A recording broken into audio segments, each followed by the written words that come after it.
the Pietists were the pioneers of modern missions. Right.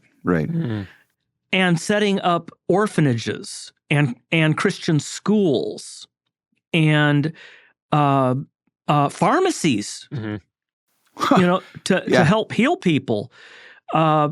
Pietists were all, in some ways, forerunners of the scientific revolution, in the sense that they wanted what they called a universal reformation, a further reformation that would focus this time not on doctrine, but on life and helping advance human life here and now. And so that's why a lot of them were pharmacists and missionaries and so forth.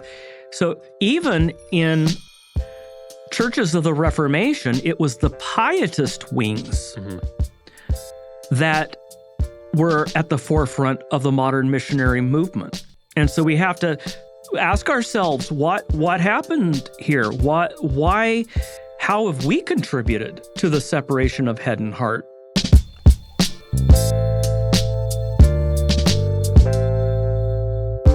Welcome to White Horse Inn. Today we are beginning a new series called Reformers versus Radicals. Much of the way things work in modern evangelicalism and in many modern spiritualities did not arise in a vacuum, but are the outgrowth of major movements in Christian history.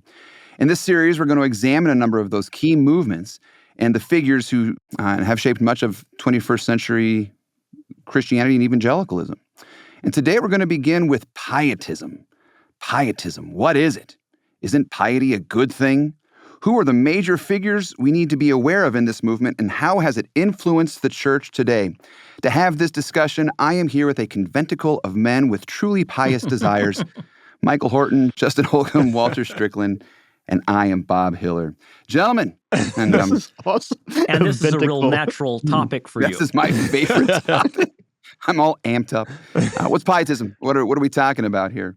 Well, I think first of all, we have to distinguish between piety, which is just Christians living out their Christian life, and pietism, which was a movement that actually was rooted in the late medieval spirituality of the mystics, the Christian mystics, and kind of the radical version of it. Meister Eckhart and Johann Tauler and others who he probably wrote the German theology, which was influential on Luther early on. Very much. But when Luther pulled up anchor and sailed away from the harbor of this sort of what became Anabaptist pietism, his students, many of his earliest students, put down anchor and just stayed there. And so, the radical Reformation, as it's often called, it's a kind of recent label, wasn't radicalizing the truths of the Reformation, but was actually radicalizing the spirituality of Meister Eckhart and others.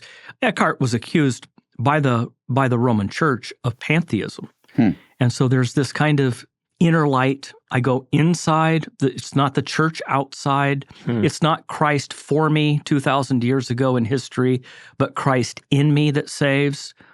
Lots of roads we could take out of that, but that's the basic emphasis.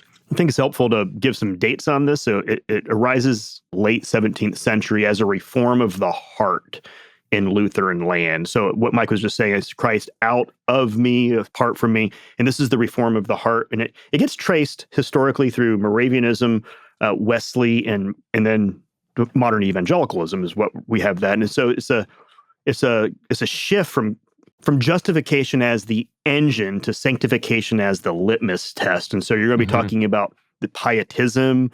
It is important to remember, the word piety is in institutes. Calvin talks about piety. So again, this isn't like just a general term. This is a term of the Reformational tradition. And it's important that when we start talking about Lutheran pietism, this is not an endorsement by confessional Lutherans. That's why we were joking about Bob doing this one. But it was reacting to what they would say was doctrinal rigidity and endless disputes by relocating the center of gravity from the courtroom of Christ for us to the living room of Christ in us. That's the reform of the heart type of way of thinking about it. So there's a pastoral instinct for that warmth. That's understandable. Yeah. Yeah. And the question is, what happens when the thermometer replaces the bullseye, the touchstone? And that's what happened is that there's a shift. Yeah, you mentioned the living room. That part of the move for Philip Spinner and others was to have this resurgence of devotional circles, prayer and Bible reading, this idea of the universal personhood of all believers and things like that to really, again, allow that sanctification sort of process and these means of doing that to be central in the faith. And so it really is this move away from, as you said, Justin, the rigidity of what the church believed in Germany. And so it really is, there's a flashpoint where I think his name was Augustus Franke. Is that August Franke? See, Franke. See, I thank you guys. You guys are sharpening me like iron sharpens iron. He attacked the theologians at the University of Leipzig to say that their lectures that were deeply rooted in sort of Lutheran thought and theology and the tradition there, to convert them to devotional meetings, sort of completely emptying them from philosophy and doctrine and those sorts of things that grounded the church at that point. So there's a massive shift that's going on there. I think we should call him Frankie. I think it's great. Bob, can you tell us how we did? Because we're talking about Lutheran pietism, and you probably does that sound accurate to you? It sounds pretty accurate to me. It arises in Lutheran areas, and this is why it's called Lutheran pietism, not because Lutherans approve of it. And Justin, you mentioned that. The confessional branch, in fact, is quite suspect of this, though there are still a large number of pietists around. And even the Lutheran Church Missouri Synod, of which I'm a part of, our founding president, CFW Walther, grew up in pietistic circles and was rescued from that. I think it's probably worth going back and just talking a little bit about some of the guys, like how this veers away. Maybe we want to say it this way, how it veers away from the Reformation. So if you read someone like Tauler, all right, so Johann Tauler, German mystic, he would speak of a monastic... And this is before the Reformation. This is prior to the Reformation. Thank you, John. Sorry about that. Prior to the Reformation, Tauler is a guy that Luther is reading constantly, and he is very adamant about a sort of internal life of the Christian. And this is what he says about the Lord Jesus and his crucifixion. Since Jesus was the most forsaken of all, he was most pleasing to the Father. Thus, whoever experiences this forsakenness and desolation is most pleasing of all to the Father. So notice what Tauler does here. He doesn't say, because Christ was crucified in our place, the sacrifice was acceptable to the Father, so we are declared righteous. He says, Jesus is the model of what it means to suffer in a manner that is pleasing to God. This is the stuff that almost drove Luther because Luther would sit there and he had this sort of negative theology that said, I have got to hate everything except for Jesus, especially what is inside of me. And it's this sort of almost masochistic sort of theology where he had to I have to suffer enough. I've got to suffer to be pleasing and to make myself righteous, which is why, by the way, he doesn't like the indulgences, because it's getting you out of suffering. It's not because he's wrong about justification. So Luther this is what he's actually finally rescued from by the gospel. But this stuff doesn't just go away. Johann Arndt is another guy who comes along, and Arndt is probably a student of Melanchthon, I believe. After Luther dies, Arndt is born a little bit after Luther dies. Melanchthon is still teaching, one of his professors, and Arndt is more sympathetic to Melanchthon's views. But he writes a book called True Christianity, in which he says, there's something missing. We're not just concerned about doctrine. We're also concerned about the Christian life, the piety of the Christian, which is, in a certain sense, completely in line with the Reformation. Well, Arndt has major influence on two people. The first is a guy named Johann Gerhard, who is one of the great theologians in the history of the church. I mean, he's really one of the great highlights of Lutheran theological history. Very confessional. And the other guy is Spener, who Walter brought up earlier. And Spener's the guy who writes Pious Desires, is that right? The Pia Desideria? And he writes this as a preface to Arndt's book years later after it's been written. He's the one who says, the gospel has been done. Justification is established. Now we need to focus on the internal life of the Christian and making real Christians. And we can't seem to do this by clinging to the institution, by emphasizing the sacraments. Instead, we have to do this internally and personally. Yeah, that's a great summary, Bob. I think, too, so the early Luther really did come out of the same soup that the Anabaptists did. Yeah. They were his early students and were really flummoxed that he abandoned that early sort of radical mysticism. Here's, Luther stands up and says, the average person today goes to Mass, here's what the priest says, and says, him I believe. Well, what a lot of people, even around Luther and certainly his successors, saw was that was happening in Lutheranism. And also in Reformed churches, there were quote-unquote pietist, little p, critics of Reformed churches becoming too rote and too focused on the institution and the sacraments and so forth. So a similar thing happened you could claim Luther. You could go back to Luther. You could go back to Calvin on, and quote them on the Christian, because they held these things together. Right. Union with Christ brings justification and sanctification, but you never lose your focus on Christ outside of me, for me, being, fix your eyes on Christ, the author and perfecter of faith. That is the source of piety. You never take your eyes off of that. But that leads to piety. And so you could imagine how some people would say, oh, that's right. That's right. We don't just go to church and hear what the priest or pastor says and just go home and say, okay, one and done. We have to get together in these intense prayer meetings and study groups and special, conventicles of the truly pious. And yeah, we'll still go to church on Sunday, maybe, but what really, the stuff that's really inspiring and enriching, the thing that really advances the Christian life is super committed people getting together for discipleship in small groups. Thank God we don't have that anymore. Right. Mike, I think it's very important that you were talking about focusing on Christ, and then piety flows out of that. Johann Tauler, one of the forerunners for Pietism, this is one thing that he said that sort of puts a fine point on that. He says, quote, "Become a fertile ground for the divine birth. Cherish this deep silence within, nourish it frequently." And so it's this inward turning away from the church that they were promoting to say that this is actually going to be the way forward. And what we're saying is that Christ then leads us towards sanctified living, not just this sort of turn inward, becoming a fertile ground for the divine birth. Yeah, whereas Paul says faith comes by hearing the word of God, and that is done in assembly with brothers and sisters who are also hearing the word of God.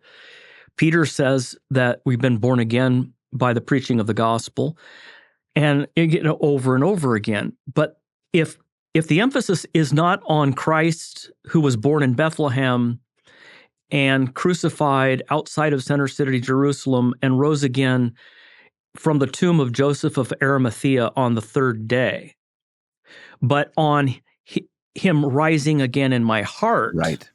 If that's the real place where the resurrection happens, not to deny the importance of the new birth, but to basically make the locus of salvation what happens within me, is really a return to what Rome was teaching. Rome was saying justification is the inner transformation of the soul. It was an inner experience of the soul. That was justification. And the danger of Pietism was that it returned to that kind of inner transformation, and you could tell who was in and who was out by a rigorous test of the fruit of their lives.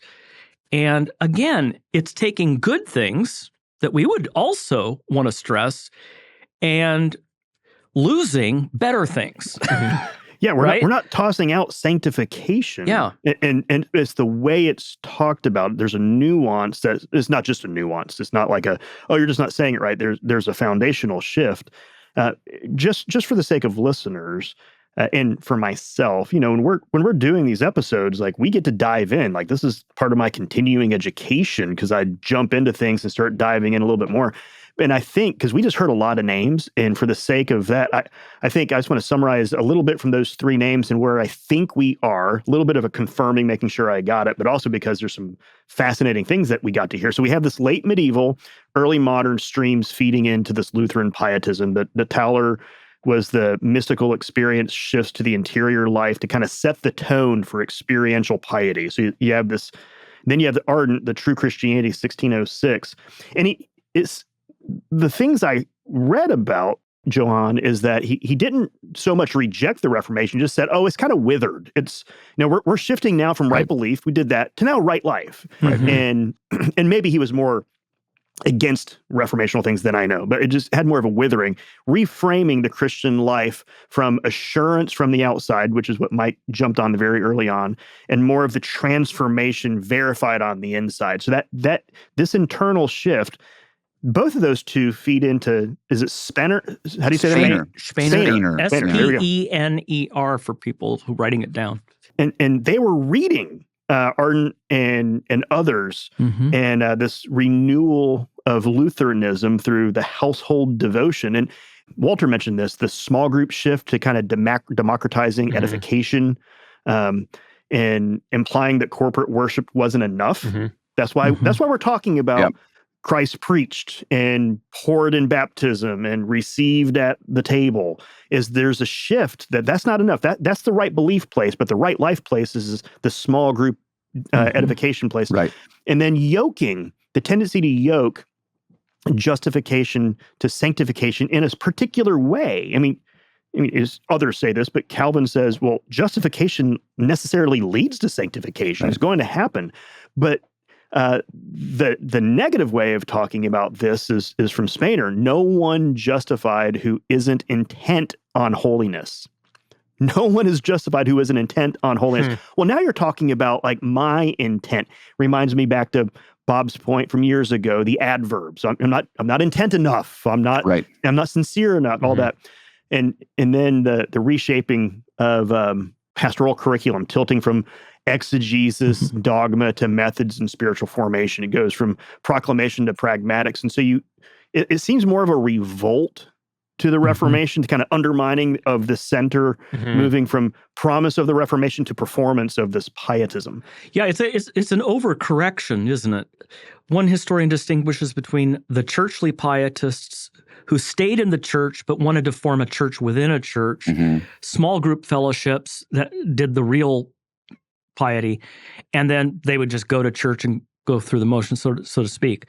Then you have the radical pietists who said that the church is a fallen creature. That's one of their phrases over and over again. The church died with the apostles, and now it's resurged. It's run underground, and Meister Eckhart and Johann Tauler and these late medieval mystics were examples of people God raised up in this darkness. But the church really just went underground, and it's still pretty much underground today. So the invisible church of the true elect versus the institutional church, which is made up of elect and non-elect together. Now, I want to try and put a helpful spin on this, not just to say like these guys are just going way off the tracks, because I think we're all kind of agreeing on this. But we do have to kind of understand what they are overcorrecting. It's not just that people are going to church every Sunday and reading their Lutheran confessions and having great discussions about it, and then these guys are like, oh, you know what, we need more. Spener comes around, if I'm not mistaken, somewhere towards the end of the 30 Years' War. And the 30 Years' War was by and large influenced by religious disagreements. Each region is religiously associated, so the Catholics and the Reformed and the Lutheran, they have their areas and they're fighting with each other for 30 years. And then, because of this, the wars decimate a lot of places, which always ends up with people being displaced, people getting very sick. There's a lot of struggle in the community. And the pastor gets up on Sunday and says, here's why we're not Calvinists. Here's why we're not Roman. We are Lutheran, and this is what the Catechism says, and this is what the Formula of Concord, and they go through, they're arguing for the way the two natures of Christ work, while people are starving out in the streets, and they're getting a long lecture. And so what happens is preaching is not aimed at the human beings there. It's aimed at ideas. It's aimed towards the head. Just so different from Luther's preaching. Correct. I mean, you cannot say Luther does that.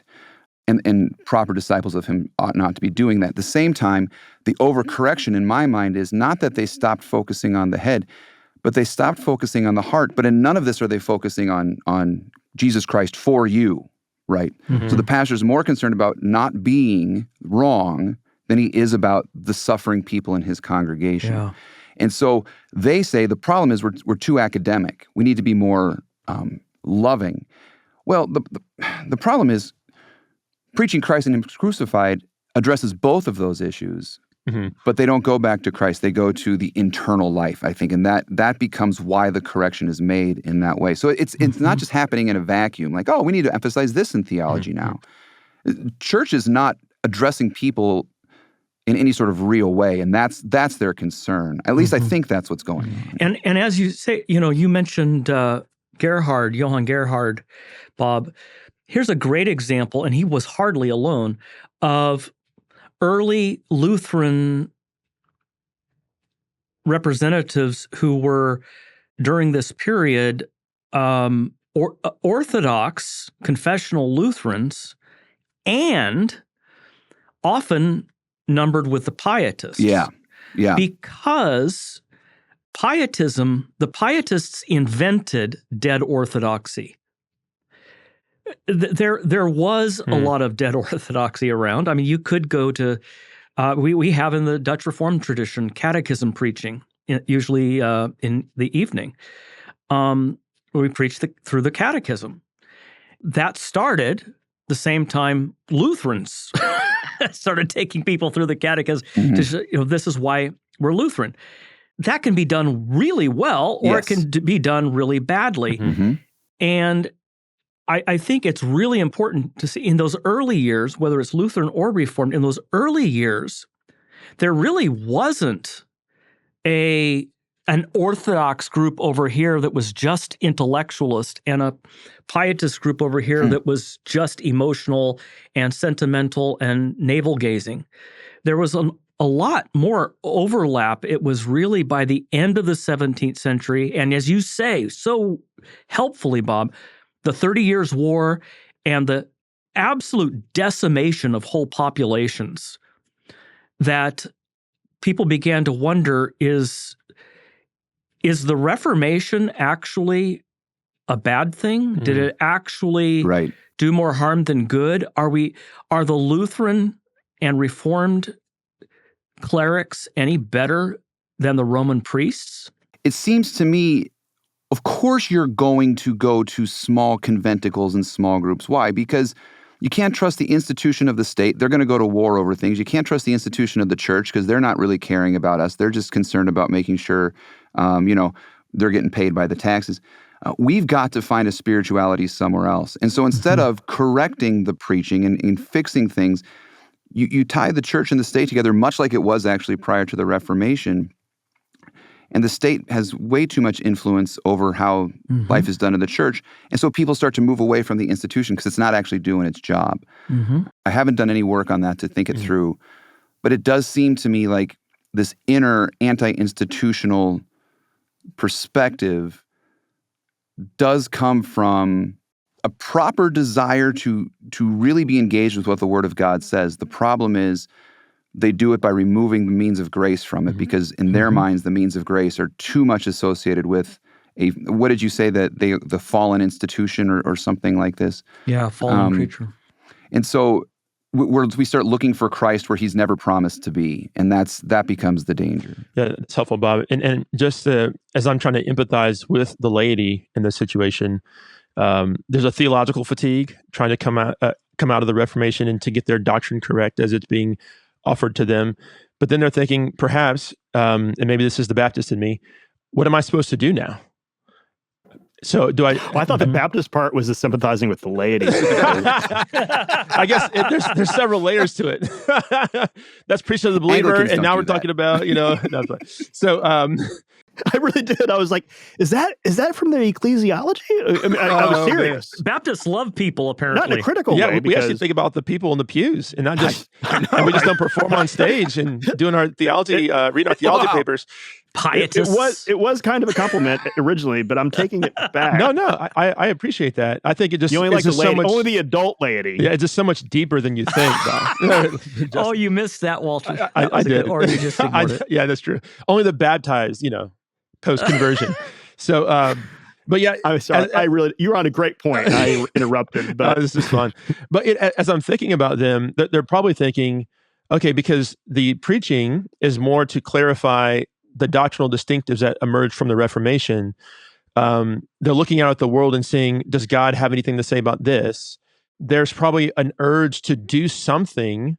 And I can see how, again, I'm not affirming what the conclusion was, but I can see the impulse of wanting to democratize the teaching of the word, which resulted into a poor hermeneutic that relativized what the gospel is actually doing. Mm-hmm. So, and I'm trying to sort of even set the table for the moment today to say there's probably going to be moments where people feel that same sort of urge, but to learn from what happened with the Pietists. That's right. That's a great point. Use it as a not just a cautionary tale about pietism, but a cautionary tale about orthodoxy. Yeah. Mm-hmm. For example, Luther was not big into missions because he thought that Jesus was coming Thursday. He really was. His eschatology was not millennialist, but it was Christ's second coming is. Just look at everything that is unfolding in the Church of Rome, the Antichrist standing in the temple and so forth. It looks like Jesus is soon to come. We're kind of in the tribulation right now. And Calvin was the first of the reformers to send missionaries to the New World. The first Protestant missionaries came from Geneva, and Calvin knew that he was possibly sending them to their death because he sent them to Brazil, a Portuguese colony, and sure enough, they were killed by the Jesuits. But the Pietists were the pioneers of modern missions. Right. Mm-hmm. And setting up orphanages and Christian schools and pharmacies, to help heal people. Pietists were all, in some ways, forerunners of the scientific revolution, in the sense that they wanted what they called a universal reformation, a further reformation that would focus this time not on doctrine, but on life and helping advance human life here and now. And so that's why a lot of them were pharmacists and missionaries and so forth. So even in churches of the Reformation, it was the Pietist wings that were at the forefront of the modern missionary movement. And so we have to ask ourselves, what happened here?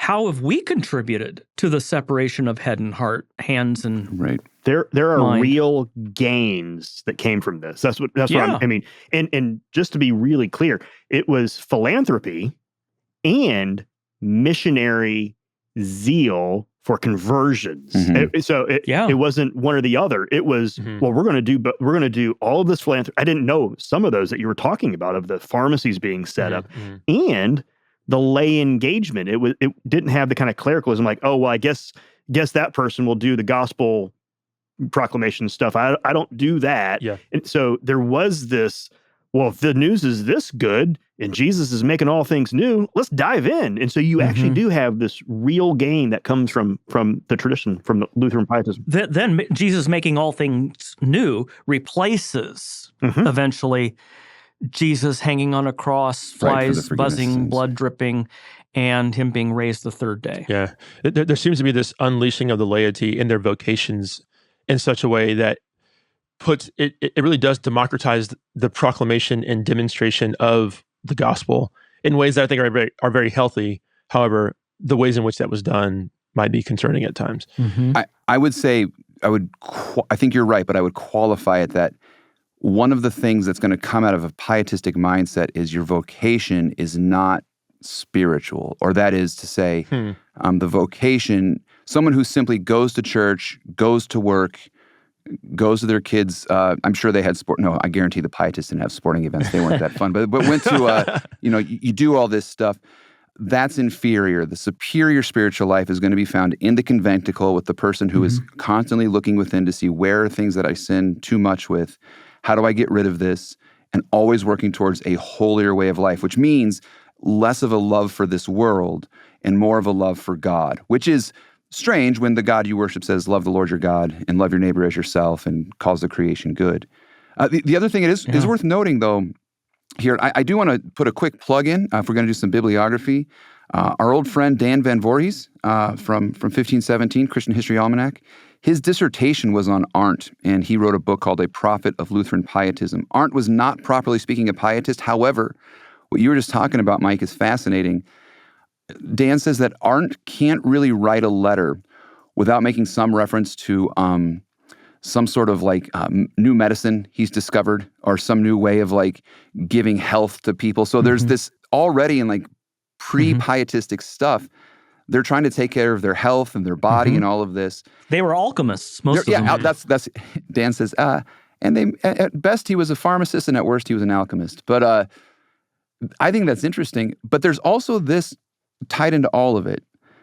And I think you brought this up, and I think this is so important. Their missionary zeal is good. It's also very post-millennial. They are convinced that they are about to make the world a Christian place. Right. And so there does become, I think, and we'll get into this in later episodes in this series, but here you start to see the seedbed of the Enlightenment, that we actually have something that's going to make this world sort of this great utopia on earth. And so the missionary zeal, on the one hand, is great because you're preaching Christ to the nations. On the other hand, is so morally focused that the preaching of Christ becomes secondary to the reform of the community around you. And then ultimately, when you get to the Enlightenment, that just pushes Christ out completely. Yeah, what's ironic here is they so emphasized the inner light. And Paul Tillich, not my favorite theologian, but a good historian of dogma, Paul Tillich said the Enlightenment dogma of inner reason is the child of the Pietist doctrine of the inner light. Oh, interesting. Yeah. And it's true. Once basically religion goes indoors. And first it's identified with the inner light, the Holy Spirit speaking in my heart rather than in ink and paper. And then that inner spark of divinity becomes reason in the Enlightenment. All of the major, certainly German leaders of the Enlightenment were pietists. They were raised in pietist backgrounds, all of them. And so you can see that transition, a secularizing of this almost Pentecostal, if we may say, doctrine of the Holy Spirit speaking in my heart and identifying the Holy Spirit with my inner spirit. That just is a step away from identifying the Holy Spirit with universal reason. Yeah. So that is a way in which this turn inward created the individualism and autonomy that became a hallmark, really, of the modern world. So do you guys, do we see this sort of thing in the church now?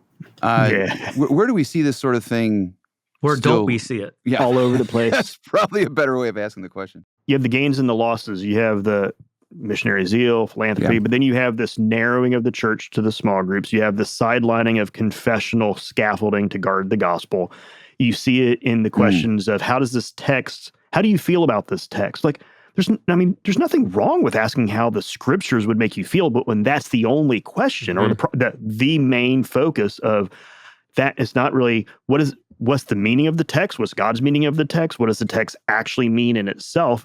Turning the scriptures into a mirror of my interior life as opposed to a window into God's redemptive saving acts. That shift of rich, heightened attention to devotion, restless activism, and recurring assurance struggles. And then we go, okay, well, maybe it's going to be, maybe discipleship's the answer. Maybe if I focus on discipleship or some other thing as opposed to, the objective empty tomb, cross, all of that. It's as soon as Mike said it, it just kind of clicked again. It's the recentering of Christ for us in the word and sacraments to Christ, in us, that flows as fruit. And what you guys are hinting at all throughout this is we're really talking about, from at least a confessional perspective, what we're really talking about here is a return to a kind of Roman Catholic piety, a medieval piety, where, as you said, Bob, for instance, Herman Bavinck explains well that in medieval piety, it's not Gnostic. It's not that our work in the world is sinful. It's not that being married is wrong. We should all be celibate. It's that the celibate life of the priest and monk and nun, the celibate life is higher, as grace is higher than nature. Yep. And the Reformation stepped in to mess all that up by affirming the integration of nature and grace and so on and so forth. And the value of our callings in the world, whether it's marriage and family or we're going to work on Monday and suffering, whatever it is we're going through, that's a calling, a vocation. So it was a new idea. It was a new idea. So on one hand, you have this kind of monastic piety where, again, it's okay to be an average Christian who goes to church. It's better to be a spiritual Christian who's part of the Pietist conventicle. And what's ironic here is that the monk really becomes the social transformer of the early modern period. So it's not, a lot of times the Pietists are described as navel-gazing, self-obsessed, monkish kinds of people who didn't really care about the world. That's not true at all. No. They, as you say, Bob, they were post-millennialists. They believed that they were going to transform the world. So on one hand, it's all inward. It's inside me. And they focus on the Christ within. On the other hand, that drives them to tremendous activism in the world, founding hospitals, founding all kinds of things that were beneficial to other people. And yet that, once again, a good thing, the fruit of righteousness became the root of righteousness. And now people began to shift their focus from Christ for me and for us to Christ, the renovator of the world. That was Jan Amos Comenius, the presiding bishop of the Moravian Brethren. He made that point that while affirming justification, while affirming Christ saving us outside of ourselves 2,000 years ago, he said he shifted the balance to Christ, the renovator of the world. And it's not a question of denial. It's a question of shifting the focus from the root to the fruit. And then eventually, In the social gospel in America, you only have the quote-unquote fruit. And as Friedrich Nietzsche noticed, moderns didn't seem to realize you can't have the fruit without the tree. Yeah, that's good. Bob, you were just asking for even more contemporary expressions of this. I do think that Baptists, because of one of our distinctives, causes us to have a little bit of pause here. And this is the distinctive of regenerate church membership. So what that means for all of you guys out there is that somebody is a member of a church because of a credible declaration of Christ as Lord. And in practice, what that often looks like is somebody, in churches that want to be very careful about this, to actually have regenerate church members, somebody gives a affirmation of they want to join the church, and then there's a period of us watching their lives.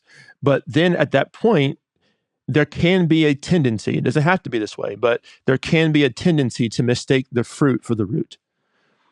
Yeah, to have somebody who does not have a clear saving declaration of Christ as Lord, doesn't really understand fully what they are asserting as far as the lordship of Christ and his death and resurrection on their behalf, and those sorts of essential doctrines, but simply a spiritualism that has enthusiasm and vigor towards the Lord and towards spiritual things. And so what I would just caution Baptists out there is to not confuse a lot of spiritual enthusiasm and energy for genuinely knowing Christ is Lord. And let's not forget the declaration of what that means, that someone has to articulate that gospel, that transformative reality and where that comes from. And then it is, we see it in the fruit, not just the fruit as the litmus test for being a regenerate church member. This is great, guys. I think as we kind of close up, it's worth thinking a little bit about what Pietism has done. I think Pietism has opened some eyes, at least in its point in history, it helped open the eyes to some problems that can arise within the church, and it did help see ways to confront significant cultural problems that had to be addressed, and the zeal for mission is phenomenal. But the struggle I always have with Pietism is it seeks to develop a Christianity that focuses so much on the inner life of the Christian that Christ becomes secondary. Now, they might be right to say that Christianity runs into dangers when it focuses too much on the head, but the right answer to that is not to focus too much on the heart, because a focus on either of those is a focus within. Faithful Christianity fixes our eyes on Jesus. It aims at preaching Christ and Him crucified, law and gospel, which kills the idols of head and heart, and renews our minds and replaces our hearts of stone with hearts of flesh. It is more concerned about the ears, what fills them, and the eyes where they are fixed. That is to say, it is more concerned with Jesus. Ultimately, Christianity is not about what you think or feel, but about what God says and does in Christ for you, about how He died and rose for you and sustains you into everlasting life. So stop looking at your pious little belly and fix your eyes on Jesus. He's the one who started and He's the one who finishes your faith.